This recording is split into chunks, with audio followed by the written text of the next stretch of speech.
చిత్తూరు జిల్లా కొత్తూరులో రైతుపై ఏనుగులు గుంపు దాడి చేసింది. ఏనుగుల దాడిలో రైతు రామకృష్ణరాజు మృతి చెందారు. తన పొలం పనులు చేస్తుండగా ఒకసారిగా దాడి చేసిన ఏనుగుల గుంపు తొక్కి చంపేశాయి. అనంతరం రామకృష్ణరాజు మృతదేహం చుట్టూనే ఏనుగుల గుంపు తచ్చాడుతూ అటువైపు ఎవరూ రాకుండా భయాందోళనకు గురిచేశాయి. సుమారు 16 ఏనుగులు ఉన్నట్లు స్థానికులు చెబుతున్నారు. 3 రోజుల నుంచి రామకృష్ణరాజు పొలం పరిసరాల్లోనే ఏనుగుల గుంపు తిరుగుతున్నట్లు స్థానికులు తెలిపారు.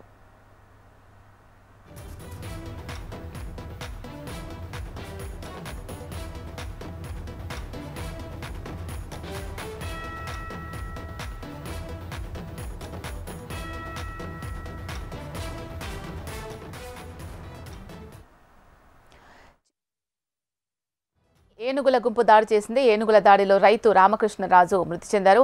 తన పొలం పనులు చేస్తుండగా ఒకసారిగా దాడి చేసిన ఏనుగుల గుంపు తొక్కి చంపేశాయి. అనంతరం రామకృష్ణరాజు మృతదేహం చుట్టూనే ఏనుగుల గుంపు తచ్చాడుతూ అటువైపు ఎవరూ రాకుండా భయాందోళనకు గురిచేశాయి. సుమారు 16 ఏనుగులు ఉన్నట్లు స్థానికులు చెబుతున్నారు.